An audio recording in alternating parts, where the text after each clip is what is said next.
Hello, my name is Reese Waters, and welcome back to another episode of Learn Akkadian. So last week I mentioned an Assyriologist named Dr. Martin Worthington.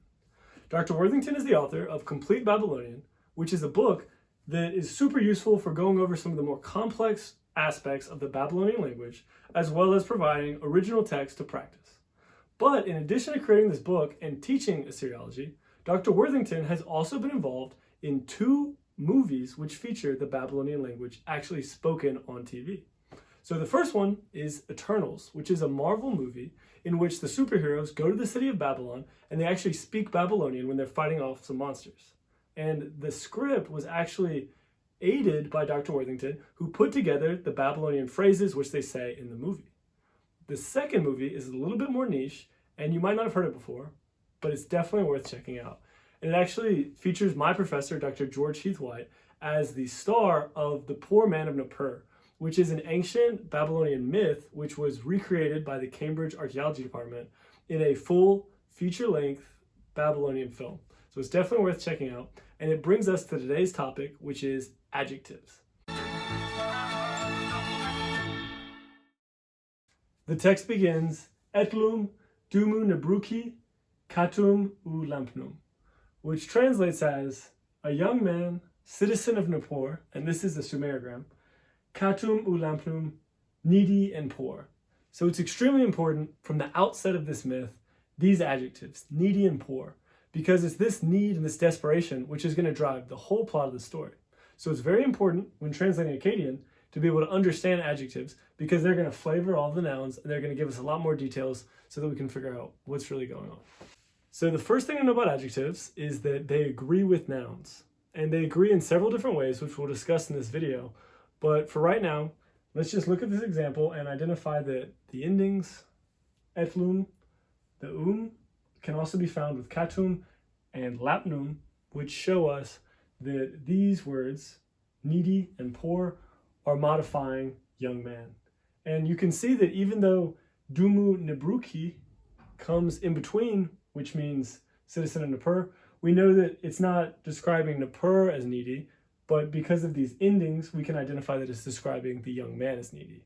So here we can see that multiple adjectives are able to agree with one single noun, and that these adjectives are connected using u, which in Akkadian means and in cuneiform, it would usually be written with the u3 sign. And just another side note, this circumflex here shows vowel contraction, and we'll talk about this later in the series, but for right now, just understand that this is kind of an irregular stem, and this contraction is showing us that there's more going on than just adding the ending. So even though there's a T here, this isn't the feminine ending, but it's actually a masculine ending added to an irregular stem. So that's just a side note, because it's very important to know that these endings are going to match in gender as well as in number and in case with the noun. And that's how we're going to know which adjectives go where. So here I have a chart with all of the possible endings of different adjectives which we would find in agreement with other nouns. So we see that the masculine singular, nominative, accusative, and genitive are all the same, am, and im. The feminine, again, the same for the singular, tum, tom, and tim. And I've written here just a side note that sometimes this T can be preceded by a vowel, and I talked about this when I was talking about the feminine T earlier. So this is something that's totally normal, and it's just to prevent there from being too many consonants all in the same segment. Now, we also see that in the plural, there is a little bit of a difference between how an adjective ending is going to look versus how a noun ending is going to look. So for a noun in the nominative, we would usually get a long U, but when it's an adjective, we would get utum. So we would find something slightly different, but it's going to still match, and it's still going to show the same gender, the same number, and the same case. It's just going to be slightly different, and it's going to use this long U and this T.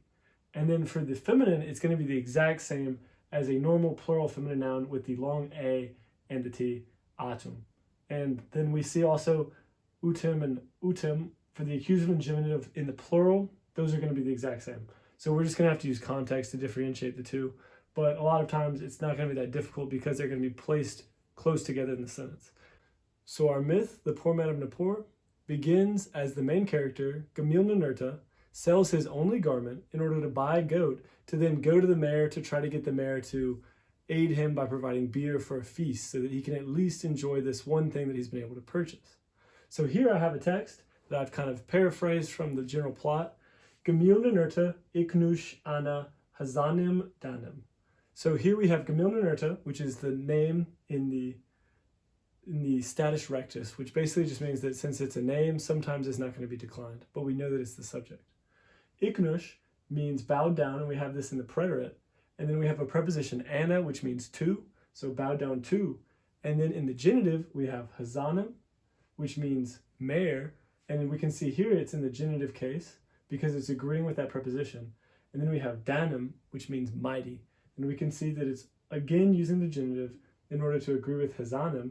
So we can see that since they have the same ending and they're together in the sentence, that this adjective mighty is describing the mare. Now, if we change the word hazanum to sharatum, which is a feminine word meaning queen, we would see that the adjective is also going to have to change to match. So here we have our word sharatem, which has a singular genitive feminine ending, and we see our word danum, which is an adjective, is going to match with a singular feminine genitive ending as well. And we can see that we have this tim, as was listed in the chart, and this is what I was talking about when there's a vowel that sometimes precedes it. So we can't have three consonants in a row, so we're going to have to add in that a beside the feminine t in order to get denatum. So what would happen if it was a plural? Well, if we change queen to queens by adding the long a, then we're going to have to again change danum to match this exact same noun, gender, number, and case. So here you can see that we've also added the long a to get denatum, which is going to match the exact same ending as sharatum. Unfortunately, after Gemilnenerta gives the mare his last possession, this nanny goat, he's deceived. So let's translate to see what happens next. Gemilnenerta ikol inzam katsitam. So Gemilnenerta is going to be our subject, and this is again in the status rectus, which means it's not going to have a case ending. Ikol is going to be our verb, and this is a weak verb, which means that it doesn't have three root letters. We'll talk about weak verbs later on in the series, but for right now, just know that this is a preterite form of the word akalum, which means to eat. Inzam is an irregular noun, which means nanny goat, and it's irregular because it's feminine despite not having a feminine t. But even though it doesn't have a feminine t, we see that our adjective, katsitam, which means cold, still agrees with the noun. And katsitam is going to have the singular, feminine, and accusative ending, just like inzam. So we know that inzam, because of the accusative, is the object of the verb. So Gemilnenerta ate cold nanny goat. So after Gemilnenerta is fed the worst parts of the goat at the feast and given watered down beer instead of the good stuff which the mare and his friends drink, he is absolutely furious and he vows to take his revenge. Gemilnenerta ikil hazanam iti shibki bashutim. So to translate, Gemilnenerta is our subject, followed by the verb ikil, which is a preterite form of nakalum. So we can see that the in is assimilating to the k, and nakalum means to trick. So Gemilnenerta tricked hazanum. So we can see hazanum, which means mare, is in the accusative. So Gemilnenerta tricked the mare. And then iti is a preposition, which means with. Shibki bishutim. So here we have a plural genitive form of the word shibku, which means plot, followed by bishutim, which is a plural genitive form of the word bad or evil or malicious. So altogether, this adjective we can see based off its ending utim is a masculine plural ending in the genitive case, which corresponds to shibki, which although it looks a little bit different, is the same masculine plural ending, which both are in the genitive, meaning that they're corresponding with the preposition. So as a whole, Gemilnenerta tricked the mare with evil plots. If you want to learn more about the evil plots hatched by Gemilnenerta to get revenge, you can watch the Poor Man of Nippur movie on YouTube, and I'll provide a link in the bio below. You can also visit the University of Pennsylvania's website, where Dr. Greta van Buylaere has provided an amazing transliteration and translation of the original text. If you want to check it out, I want to warn you that a lot of the later dialects of Babylonian drop off the M. So for example, Hazanam would just be Hazana, and Bishutim would just be Bishuti. But it's still going to be a very similar grammar, so it might be really fun to check it out and to look through and see what you can recognize. Thanks for watching, and see you next week on Learn Akkadian.